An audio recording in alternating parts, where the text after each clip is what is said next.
சித்தர்கள் சொன்ன ஒரு ரகசியம் இன்று கூட நவீன விஞ்ஞானம் முழுமையாக புரிந்து கொள்ள திணறும் ஒரு விஷயம். ஒரு துளி விந்தை பாதுகாத்தால் மனிதன் சாதாரண மனிதனாக இருந்து இறைவனுக்கு நிகரான சக்தியை பெற முடியுமா? ஆயிரக்கணக்கான ஆண்டுகளுக்கு முன்பே நம் தமிழ் சித்தர்கள் உடலின் ரகசியத்தை உடைத்திருக்கிறார்கள். விந்து விட்டவன் நொந்து கெடுவான் என்று சும்மா பயமுறுத்துவதற்காக சொன்னார்களா, அல்லது அதற்கு பின்னால் நமக்கு புரியாத ஒரு பிரம்மாண்ட அறிவியல் இருக்கிறதா? இன்று பல இளைஞர்கள் தேடும் அந்த எனர்ஜி, அந்த மாஸ்குலினிட்டி உண்மையில் எங்கே ஒளிந்திருக்கிறது? இந்த வீடியோவின் முடிவில் உங்கள் உடலை பற்றியும் உங்கள் சக்தியை பற்றியும் உங்களுக்கு இருந்த பார்வை மொத்தமாக மாறிவிடும். இது வெறும் வீடியோ அல்ல, இது ஒரு தேடல்.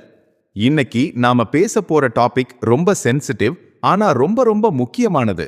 ஒரு காலத்துல குருகுலத்துல ரகசியமா சொல்லி கொடுத்த விஷயங்கள் இன்னைக்கு இன்டர்நெட்ல சீமன் ரிட்டென்ஷன், நோ ஃபேப், பிரம்மச்சாரியா அப்படின்னு ட்ரெண்டிங்ல இருக்கு.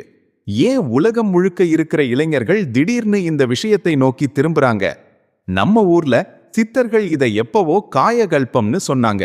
விந்து அல்லது சுக்கிலம் அப்படிங்கிறது வெறும் ஒரு உடல் திரவம் மட்டும்தானா, இல்ல அதுல நம்ம உயிரையே புதுப்பிக்கிற சக்தி இருக்கா? இன்னைக்கு இருக்கிற சூழல்ல நம்ம போன்ல கிடைக்கிற ஒரு கிளிக் சந்தோஷத்துக்காக நம்ம வாழ்க்கையோட மிகப்பெரிய சக்தியை இழந்துட்டு இருக்கோமா? இந்த கேள்விகள் எல்லாம் உங்களுக்குள்ளேயும் வந்திருக்கும். இன்னைக்கு இந்த வீடியோல சித்தர்கள் சொன்ன அந்த விந்து ரகசியத்தை அறிவியலோட லென்ஸ் போட்டு பார்க்க போறோம். இதுல எது உண்மை, எது கட்டுக்கதை? வாங்க இந்த மர்மத்தை தேடி போவோம். முதல்ல சித்தர்கள்னா யாருன்னு சுருக்கமா புரிஞ்சுப்போம். அவங்க சும்மா காட்டுக்குள்ள போய் உட்கார்ந்துட்டு இருந்த சாமியார்கள் மட்டும் கிடையாது. அவங்க தான் உலகின் முதல் விஞ்ஞானிகள், முதல் மருத்துவர்கள். அகத்தியர், போகர், திருமூலர் இவங்கெல்லாம் உடம்ப ஒரு கோவிலா பார்த்தாங்க. ஆனா சாதாரண கோவில் இல்ல, ரகசியங்கள் நிறைந்த ஒரு எந்திரம். அவங்க ஒரு விஷயத்தை ஆழமா நம்பினாங்க. அண்டத்தில் உள்ளது பிண்டத்தில். அதாவது இந்த பிரபஞ்சத்துல என்ன சக்தி இருக்கோ அதே சக்தி நம்ம உடம்புக்குள்ளேயும் இருக்கு. இரும்புன்னு ஒரு உலோகம் இருக்கு. அதை சும்மா வச்சிருந்தா துருப்பிடிச்சு போகும். ஆனா அதை உருக்கி பக்குவப்படுத்தினா அது எக்கா மாறும், உறுதியாகும். சித்தர்கள் நம்ம உடம்ப அப்படிதான் பார்த்தாங்க. சாதாரணமா சாப்பிட்டு தூங்கி சந்தோஷப்பட்டு சாகிறது வாழ்க்கை இல்ல. இந்த உடம்ப காயகல்பமா மாத்தணும், அதாவது அழியாத உடம்பா மாத்தணும். அந்த மாற்றத்துக்கு அவங்க கண்டுபிடிச்ச மிக முக்கியமான மூலப்பொருள் என்ன தெரியுமா? அதுதான் விந்து சக்தி. சித்த மருத்துவத்துல ஒரு அடிப்படை விதி இருக்கு. நம்ம சாப்பிடுற சாப்பாடு ரத்தமா மாறி, தசையா மாறி, கடைசியில விந்தா மாறுது. இது ஒரு நீண்ட ப்ராசஸ். ஒரு சொட்டு விந்து உருவாகிறதுக்கு பல நாட்கள், பல வகையான உடல் மாற்றங்கள் தேவைப்படுதுன்னு சித்தர்கள் நம்பினாங்க. அதனாலதான் அதை அவங்க அவ்வளவு புனிதமா பார்த்தாங்க. அவங்களோட நோக்கம் இந்த விந்தை வெளியேற்றாம அதை உடம்புக்குள்ளேயே மீண்டும் கிரகித்து அதை ஓஜஸ்ங்கிற உயர் சக்தியா மாற்றுறதுதான். இதத்தான் அவங்க விந்து கட்டுதல்னு சொன்னாங்க. இது வெறும் உடல் கட்டுப்பாடு இல்ல, மனதின் உச்சக்கட்ட கட்டுப்பாடு. சரி, இப்ப அந்த ரகசியம் என்னன்னு பார்ப்போம். சித்தர்கள் என்ன சொல்றாங்கன்னா, விந்துங்கிறது இனப்பெருக்கத்துக்கான திரவம் மட்டும் கிடையாது. அது ஒரு கண்டென்ஸ்ட் எனர்ஜி, அதாவது சுருக்கப்பட்ட பேராற்றல். திருமூலர் திருமந்திரத்துல ஒரு அற்புதமான விஷயத்த சொல்றாரு. நீங்க செலவழிக்கிற ஒவ்வொரு துளி விந்தும் உங்கள் ஆயுளின் ஒரு பகுதின்னு சொல்றாங்க. கேட்கவே கொஞ்சம் பயமா இருக்குல்ல? சித்தர்களின் பார்வையில விந்து சக்திக்கு 2 திசைகள் இருக்கு. ஒன்னு கீழ்நோக்கிய பயணம், டவுன்வர்ட் ஃப்ளோ. இது இனப்பெருக்கத்துக்கும் சிற்றின்பத்துக்கும் பயன்படுறது. இதுல ஒரு உயிரை உருவாக்கும் சக்தி இருக்கு. அது சாதாரண விஷயம் இல்ல, ஆனா இதுல சக்தி வெளியே போயிடுது. 2 மேல் நோக்கிய பயணம், அப்வர்ட் ஃப்ளோ. இதத்தான் சித்தர்கள் ஊர்த்வ ரேதஸ்னு சொல்றாங்க. அதாவது அந்த சக்தியை வெளியேற்றாம முதுகு தண்டு வழியா மேல ஏத்தி மூளையை தூண்டச் செய்யறது. இதத்தான் நவீன காலத்துல செக்ஷுவல் டிரான்ஸ்மியூட்டேஷன்னு நெப்போலியன் ஹில் போன்ற மேற்கத்திய அறிஞர்கள் சொன்னாங்க. ஆனா சித்தர்கள் இதை பல ஆயிரம் வருஷத்துக்கு முன்னாடியே பிராக்டிக்கலா செஞ்சு காட்டியிருக்காங்க. அவங்க சொல்ற ரகசியம் இதுதான். உன் விந்து சக்தியை நீ அடக்கி ஆண்டால் உன் முகம் தேஜஸாகும், உன் குரல்ல ஒரு காந்த சக்தி வரும், உன் புத்தி கூர்மையாகும். மத்தவங்க உன்னை பார்க்கிறப்பவே உனக்குள்ள ஒரு தனி மரியாதை தோன்றும். இதுல மேஜிக் ஒண்ணுமில்ல, உடம்போட பயாலஜி இதுதான். நம்ம உடம்புல இருக்கிற மிக முக்கிய சத்துக்கள் கால்சியம், பாஸ்பரஸ், லெசித்தின், கொலஸ்ட்ரால் இதெல்லாமே விந்துல செறிவா இருக்கு. இதை அடிக்கடி வெளியேற்றும் போது உடம்பு திரும்ப திரும்ப அந்த சத்துக்களை உற்பத்தி செய்ய வேண்டிய கட்டாயம் வருது. அப்போ மற்ற உறுப்புகளுக்கு போக வேண்டிய ஆற்றல் குறையுது. சித்தர்கள் சொன்னது என்னன்னா, இந்த விரயத்தை தடு, அந்த மிச்சமாகும் ஆற்றலை உன் மூளை வளர்ச்சிக்கும் ஆன்மீக வளர்ச்சிக்கும் பயன்படுத்து. இப்போ ஒரு முக்கியமான கேள்விக்கு வருவோம். சித்தர்கள் சொன்னதெல்லாம் ஓகே, ஆனா 21ஆம் நூற்றாண்டு சயின்ஸ் இத ஒத்துக்கிறதா? நிறைய பேர் என்ன சொல்றாங்கன்னா, டாக்டர் சொல்றாங்க விந்தை வெளியேற்றுறது உடம்புக்கு நல்லது, அது பழைய நீரை வெளியேற்றுற மாதிரிதான்னு. உண்மை என்ன? வாங்க அறிவியலை பார்ப்போம். 1. ஹார்மோன்கள் விளையாட்டு, த ஹார்மோன் கேம். ஆண்கள் உடம்புல டெஸ்டோஸ்டிரான் அப்படின்னு ஒரு ஹார்மோன் இருக்கு. இதுதான் ஆண்களின் தசை வளர்ச்சி, குரல் வளம், முடி வளர்ச்சி, ஏன் உங்களோட தன்னம்பிக்கைக்கும் காரணமான ஹார்மோன். ஆராய்ச்சிகள் என்ன சொல்லுதுன்னா, ஒரு வாரம் விந்தை வெளியேற்றாம இருந்தா டெஸ்டோஸ்டிரான் அளவு லேசாக உயருதுன்னு சில ஆய்வுகள் சொல்லுது. ஆனா அதைவிட முக்கியம் ஆண்ட்ரோஜன் ரிசெப்டார்ஸ்னு சொல்லப்படுற ஏற்பிகள். நீங்க விந்தை சேமிக்கும் போது உங்க உடம்புல இருக்கிற இந்த ஏற்பிகள் இன்னும் சென்சிட்டிவா மாறுது. அதனால இருக்கிற டெஸ்டோஸ்டிரானை உங்க உடம்பு முழுமையா பயன்படுத்திக்க முடியுது. இதனால தான் ஜிம்முக்கு போறவங்க சீமன் ரிட்டென்ஷன் பண்ணும்போது அதிக எனர்ஜியை ஃபீல் பண்றாங்க. 2. டோபமைன், இன்பத்தின் எதிரி. இன்னைக்கு மிகப்பெரிய பிரச்சனை என்ன தெரியுமா? பான் அடிக்ஷன் மற்றும் அளவுக்கு மீறிய சுய இன்பம். இதுல நடக்கிறது வெறும் விந்து விரயம் மட்டுமில்ல, உங்க மூளையில டோபமைன்ங்கிற கெமிக்கல் அளவுக்கு அதிகமா சுரக்கப்படுது. இத சித்தர்கள் மனதை மயக்கும் மாயைன்னு சொன்னாங்க. சயின்ஸ் இத டோபமைன் கிராஷ்னு சொல்லுது. நீங்க எப்போதெல்லாம் அதிகமா விந்தை விரயம் பண்றீங்களோ அப்போ உங்க டோபமைன் சிஸ்டம் அடி வாங்குது. இதனால என்ன ஆகும்? சோம்பல், எதிலும் ஆர்வமில்லாத நிலை, பிரெயின் ஃபாக், சின்ன விஷயத்துக்கு கூட பயம், ஆங்ஸைட்டி, சமூகத்துல மத்தவங்க கண்ணை பார்த்து பேச தயக்கம். சித்தர்கள் சொன்ன தெளிவுங்கிறது நவீன அறிவியலின்படி டோபமைன் டீடாக்ஸ் நிலையோட ஒத்துப்போகுது. விந்தை பாதுகாக்கும் போது உங்க மூளை ரீசெட் ஆகுது. சின்ன சின்ன விஷயத்துல கூட சந்தோஷத்தை கண்டுபிடிக்க முடியுது. ஆக சித்தர்கள் சொன்னதுல அறிவியல் இல்லையா? கண்டிப்பா இருக்கு. அவங்க மொழியில சொன்னாங்க, நாம பயாலஜி மொழியில புரிஞ்சுக்கிறோம். அவ்வளவுதான் வித்தியாசம். ஆனா நண்பர்களே, இங்கதான் நம்ம கவனமா இருக்கணும். சித்தர்கள் சொன்னதை தப்பா புரிஞ்சுக்கிட்டு நிறைய இளைஞர்கள் தப்பான பாதைக்கு போயிடுறாங்க. சில கட்டுக்கதைகளை உடைப்போம். மித் 1. ஒரு சொட்டு விந்து வெளியேறினால் 40 முட்டை சாப்பிட்ட சத்து போய்விடும். சித்தர்கள் ஒரு சொட்டு விந்து என்பது 40 சொட்டு இரத்தத்திற்கு சமம் அல்லது 40 முட்டைகளின் சத்திற்கு சமம் என்று குறிப்பிட்டது அதன் மதிப்பினை புரிய வைப்பதற்காக சொல்லப்பட்ட ஒரு உவமையே தவிர அது நேரடியான கணக்கீடு கிடையாது. உடனே இதனை எண்ணி பயம் கொள்ள தேவையில்லை. நமது உடல் என்பது ஒரு அற்புதமான தொழிற்சாலை போன்றது. நாம் முறையான சத்தான உணவுகளை உட்கொள்ளும் போது உடல் இழந்த சத்துக்களை மீண்டும் உற்பத்தி செய்து கொள்ளும் பேராற்றல் கொண்டது. இருப்பினும் அளவுக்கு மிஞ்சினால் அமுதமும் நஞ்சு என்பது பழமொழி. ஒரு இயந்திரத்தை தொடர்ந்து ஓய்வில்லாமல் இயக்கினால் அது எப்படி தேய்மானமடையுமோ அதுபோலவே விந்து சக்தியை அளவுக்கு அதிகமாக விரயம் செய்யும் போது உடல் அந்த சத்துக்களை மீண்டும் மீண்டும் உற்பத்தி செய்ய வேண்டிய கட்டாயத்திற்கு தள்ளப்படுகிறது.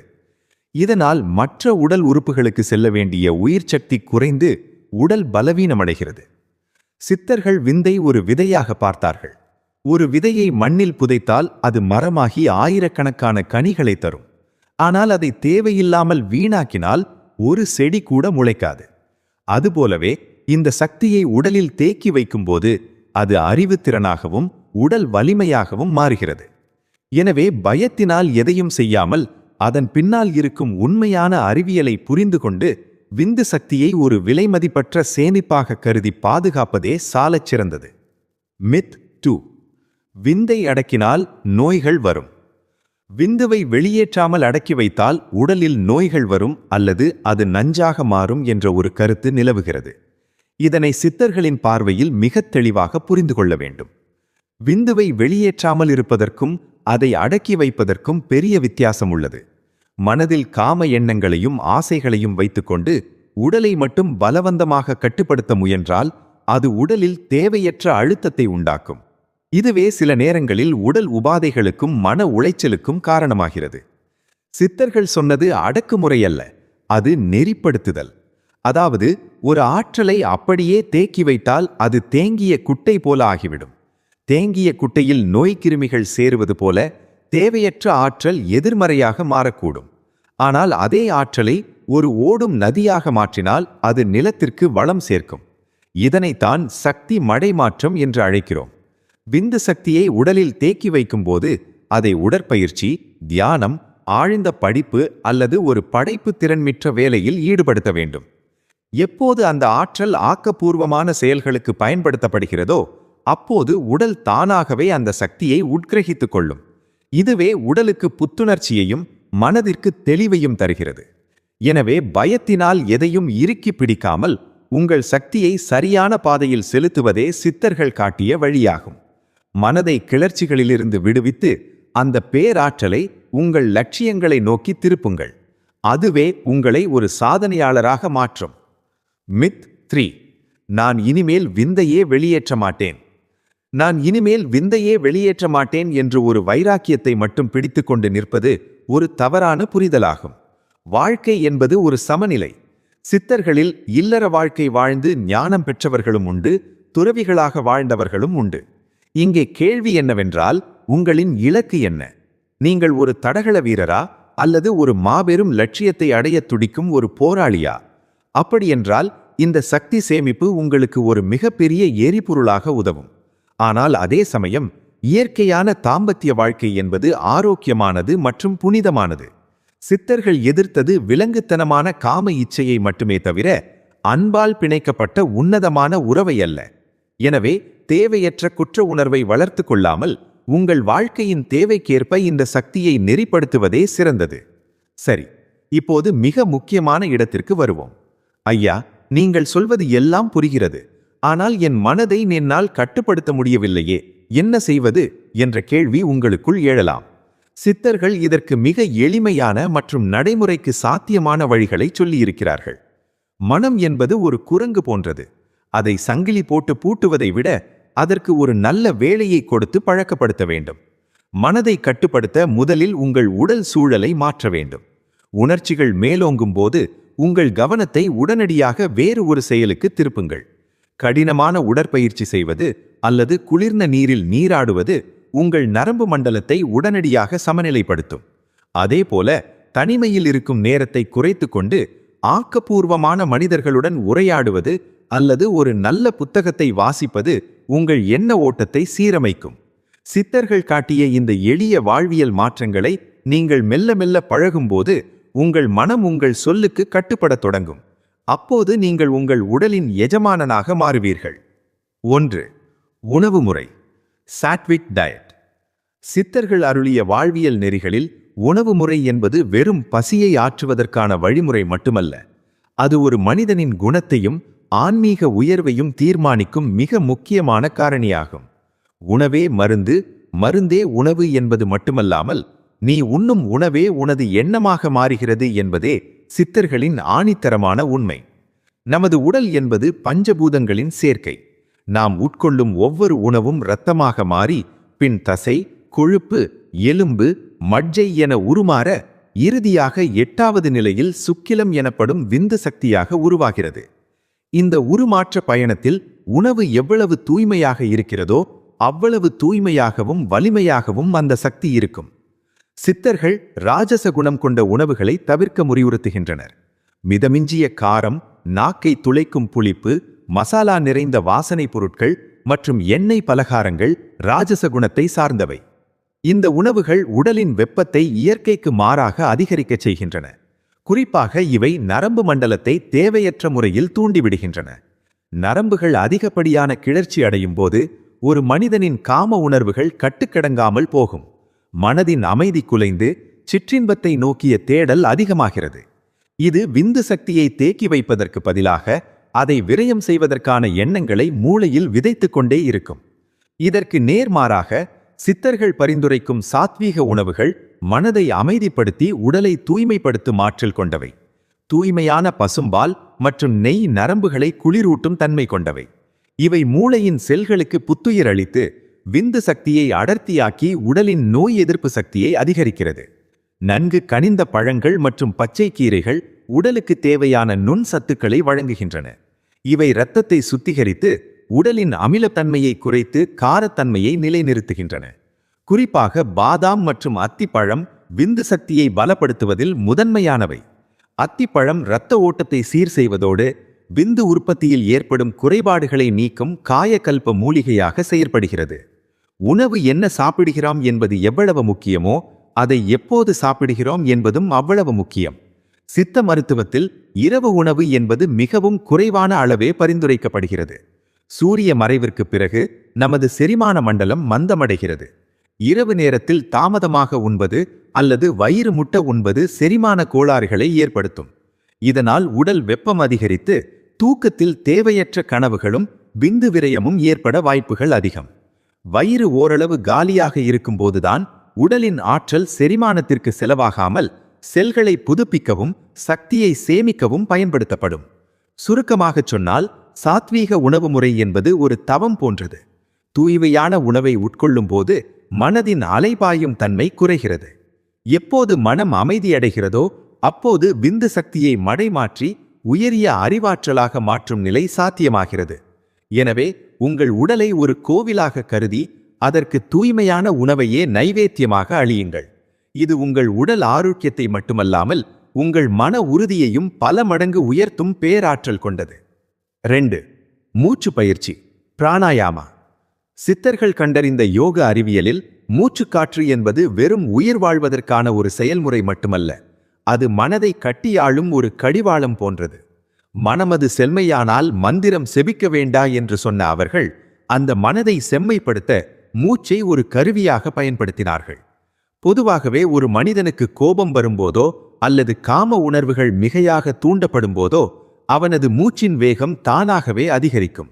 இதனை சித்தர்கள் மனம் எங்கே ஓடுகிறதோ அங்கே பிராணனும் ஓடும் என்று விளக்கினார்கள். அதாவது மனதின் ஓட்டமும் மூச்சின் ஓட்டமும் ஒன்றோடொன்று பின்னி பிணைந்தவை. மனதை நேரடியாக கட்டுப்படுத்துவது கடினம் என்பதால் மூச்சை கட்டுப்படுத்துவதன் மூலம் மனதை அடக்க முடியும் என்பதை அவர்கள் உலகுக்கு உணர்த்தினார்கள். எப்போதெல்லாம் உங்கள் உணர்ச்சிகள் கட்டுக்கடங்காமல் போகிறதோ அல்லது வேண்டாத எண்ணங்கள் உங்களை அலைக்கழிக்கிறதோ அப்போதெல்லாம் உங்கள் மூச்சை கவனிக்கத் தொடங்குங்கள். மிக வேகமாகவும் ஆழற்ற முறையிலும் நீங்கள் சுவாசிப்பதை உணர முடியும். இந்த நேரத்தில் மிக எளிமையான ஒரு மூச்சு பயிற்சி உங்களை மீட்டெடுக்கும். உங்கள் முதுகை நேராக வைத்து அமர்ந்து மெதுவாகவும் ஆழமாக மூச்சை உள்ளிழுத்து அதைவிட மெதுவாக மூச்சை வெளியிட வேண்டும். இவ்வாறு நிதானமாக சுவாசிக்கும் போது உங்கள் நரம்பு மண்டலம் அமைதியடைகிறது. இது மூளைக்கு ஒரு விதமான அமைதி செய்தியை அனுப்பி தேவையற்ற கிளர்ச்சிகளை குறைக்கிறது. மூச்சு பயிற்சியோடு சேர்த்து சித்தர்கள் வலியுறுத்திய மற்றொரு இரகசிய பயிற்சி அஸ்வினி முத்திரை. இது குதிரையின் மலவாயை சுருக்கி விரிக்கும் செயலை அடிப்படையாக கொண்டது. நமது உடலின் அடிப்பகுதியில் இருக்கும் மலவாய் தசைநார்களை சுருக்கி விரிப்பதன் மூலம் அந்த பகுதியில் இருக்கும் நரம்புகள் பலமடைகின்றன. பொதுவாக விந்து சக்தி என்பது புவியீர்ப்பு விசையினால் கீழ்நோக்கியே பாயும் தன்மை கொண்டது. ஆனால் அஸ்வினி முத்திரை மற்றும் முறையான பிராணாயாம பயிற்சிகளை செய்யும்போது அந்த அடிப்பகுதி சக்தி விழிப்படைந்து முதுகெலும்பு வழியாக மேல் நோக்கி பாயத் தொடங்குகிறது. இதனைத்தான் சித்தர்கள் சக்தி மடைமாற்றம் என்று அழைக்கிறார்கள். இந்த உயரிய ஆற்றல் மேல் நோக்கி செல்லும்போது அது மூளையின் செல்களுக்கு புத்துயிர் அளிக்கிறது. விந்து சக்தி விரயமாகாமல் அது உடல் முழுவதும் வியாபித்து ஓஜஸ் என்னும் தேஜஸாக மாறுகிறது.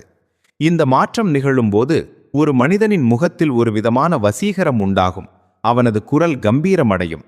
எந்த ஒரு காரியத்திலும் அவனால் லேசர் போன்ற ஒருமித்த கவனத்தை செலுத்த முடியும். சித்தர்கள் காட்டிய இந்த மூச்சு பயிற்சியும் முத்திரைகளும் வெறும் உடற்பயிற்சிகள் அல்ல, அவை உங்கள் உடலையே ஒரு மின்கலனாக மாற்றி பேராற்றலை சேமித்து வைக்கும் நுட்பமான அறிவியல் முறைகளாகும். குளிர் நீர் குளியல், கோல்ட் ஷவர். இந்த குளியல் முறை என்பது ஏதோ இன்று வந்த நவீன காலத்து கண்டுபிடிப்பு என்று நாம் நினைக்கலாம். ஆனால் உண்மையில் இது பல ஆயிரம் ஆண்டுகளுக்கு முன்பே நம் நாட்டு சித்தர்கள் கடைபிடித்த ஒரு உன்னதமான வாழ்வியல் முறையாகும். அவர்கள் அதிகாலையிலேயே ஓடும் நதியிலோ அல்லது குளிர்ந்த நீர்நிலைகளிலோ நீராடுவதை புனிதமாக கருதினார்கள். குளிர்ந்த நீரில் குளிக்கும்போது அது நமது நரம்பு மண்டலத்திற்கு ஒரு விதமான நேர்மறை அதிர்ச்சியை அளிக்கிறது. இந்த அதிர்ச்சியானது உறங்கிக் கொண்டிருக்கும் நமது நரம்புகளை விழிப்படையச் செய்து உடல் முழுவதையும் சுறுசுறுப்பாக்குகிறது. இது இரத்த ஓட்டத்தை சீராக்கி உடலின் உள் உறுப்புகளுக்கு அதிகப்படியான உயிர் சக்தியை தருகிறது. சித்த மருத்துவத்தின் அடிப்படை விதிகளின்படி உடலில் வெப்பம் அதிகரிக்கும் போதுதான் தேவையற்ற காம உணர்வுகளும் மனச்சிதறல்களும் ஏற்படுகின்றன. ஒரு மனிதனின் விந்து சக்தி என்பது குளிர்ச்சியான தன்மையை கொண்டது. உடலில் வெப்பம் அதிகமாகும் போது அந்த சக்தி நிலைபெறாமல் வெளியேறத் துடிக்கும். குளிர்ந்த நீர் குளியல் என்பது உடலின் வெப்பத்தை தணித்து பித்தத்தை சமநிலைப்படுத்துகிறது. இதன் மூலம் மனம் அமைதியடைந்து தேவையற்ற தூண்டுதல்களிலிருந்து ஒருவன் விடுபட முடிகிறது. குறிப்பாக இளைய பருவத்தில் ஏற்படும் அதீத உணர்ச்சி வேகங்களை கட்டுப்படுத்த குளிர்ந்த நீர் குளியல் ஒரு மிகச்சிறந்த மருந்தாக செயல்படுகிறது. மேலும் குளிர்ந்த நீரில் குளிப்பது ஒருவனின் மன உறுதியை மேம்படுத்துகிறது. காலையில் எழுந்தவுடன் குளிர்ந்த நீரை தலையில் ஊற்றிக்கொள்வது என்பது ஒரு சிறிய சவால்தான். அந்த சவாலை நாம் தினசரி மேற்கொள்ளும் போது நமது மூளை கடினமான சூழ்நிலைகளையும் எதிர்கொள்ள பழகிக் கொள்கிறது. இது ஒரு விதமான மூளை புத்துணர்ச்சி முறையாகும். ஒரு தற்காலிகமான இன்பத்திற்காக அலையும் மனதை அடக்கி நீண்டகால ஆரோக்கியத்தையும் மன வலிமையையும் பெறுவதற்கு இந்த முறை பெரிதும் உதவுகிறது. சித்தர்கள் காட்டிய இந்த எளிய முறையை தினசரி பின்பற்றுவதன் மூலம் உடல் சூடு தணிந்து நரம்புகள் பலம் பெற்று விந்து சக்தி உடலில் நிலை பெறுகிறது. 4. Digital fasting. சித்தர்கள் வாழ்ந்த காலத்தில் இன்றைய நவீன தொழில்நுட்ப கருவிகளோ அல்லது கைபேசிகளோ கிடையாது. ஆனால் மனித மனதின் இயல்புகளை அவர்கள் ஆழமாக அறிந்திருந்தார்கள். அன்று அவர்கள் காடு மலைகளுக்கு சென்று தவம் இருந்தது எதற்காக? உலகியல் தூண்டுதல்களிலிருந்து தங்களை விடுவித்துக் கொண்டு மனதை ஒருமுகப்படுத்தவே அவர்கள் தனிமையை நாடினார்கள்.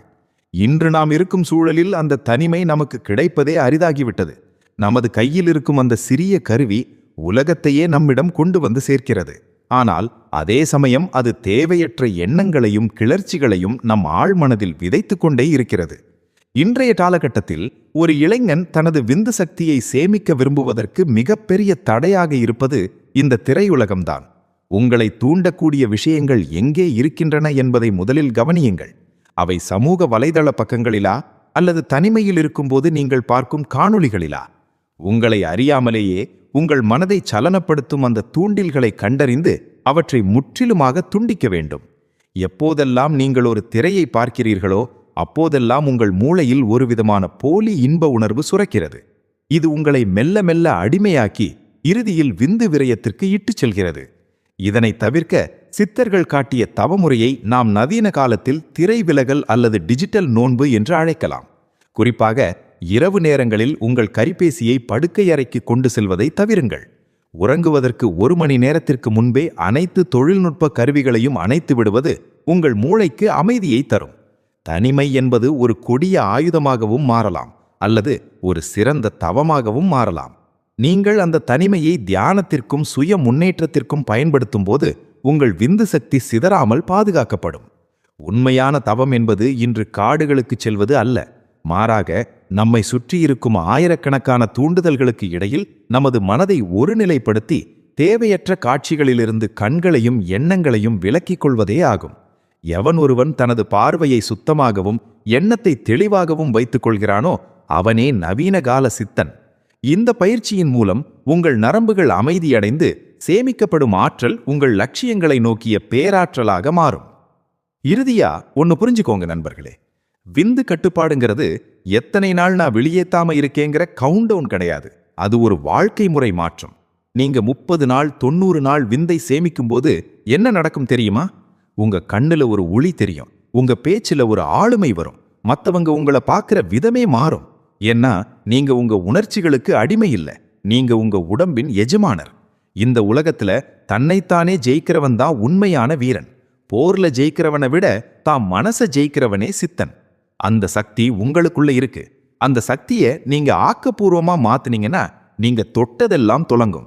உங்க படிப்புல, உங்க தொழில்ல, உங்க ஸ்போர்ட்ஸ்ல அந்த ஃபோக்கஸ் லேசர் மாதிரி இருக்கும். சித்தர்கள் தேடி அலைந்த அந்த அழிவற்ற நிலை ஒருவேளை இதுதானோ? நம்ம லட்சியங்கள் மூலமா, நம்ம சாதனைகள் மூலமா நாம வாழ்ந்துகிட்டே இருக்க முடியும். அதுக்கு அடிப்படை எரிபொருள் இந்த விந்து சக்தி தான். சோ சித்தர்களின் விந்து ரகசியம் உண்மையா மித்தியையா? என்ன பொறுத்த வரைக்கும் இது 100% உண்மை. ஆனா அதை மூட நம்பிக்கையா பார்க்காம ஒரு அறிவியலா பார்க்கணும். பயந்து போய் எதையும் செய்யாதீங்க, புரிஞ்சுக்கிட்டு செய்யுங்க. உங்க சக்தி உங்க கையில தான் இருக்கு. அதை ஒரு நிமிஷ இன்பத்துக்காக கழிப்பறைக்கு அனுப்ப போறீங்களா, இல்ல அதை உங்க உடம்புக்குள்ளேயே சேமிச்சு உங்க வாழ்க்கையை உச்சத்துக்கு கொண்டு போக போறீங்களா? முடிவு உங்களுடையது. இந்த வீடியோ உங்களுக்கு ஒரு புது பார்வையை கொடுத்திருந்தா மறக்காம லைக் பண்ணுங்க, உங்க நண்பர்கள் கூட ஷேர் பண்ணுங்க. குறிப்பா வாழ்க்கையில ஜெயிக்கணும்னு துடிக்கிற அந்த நண்பனுக்கு இதை அனுப்புங்க. உங்களுக்கு இதுல என்ன சந்தேகம் இருந்தாலும் கீழே கமெண்ட் பண்ணுங்க. சித்தர்கள் பத்தி இன்னும் நிறைய ரகசியங்கள் பேசணுமா? அதையும் சொல்லுங்க. இது போல இன்னும் பல பயனுள்ள அறிவார்ந்த தகவல்களுக்கு சப்ஸ்கிரைப் பண்ணுங்க. அடுத்த வீடியோல இன்னொரு மர்மத்தோட உங்களை சந்திக்கிறேன். அது வரைக்கும் ஸ்டே ஸ்ட்ராங், ஸ்டே ஃபோக்கஸ்ட். நன்றி, வணக்கம்.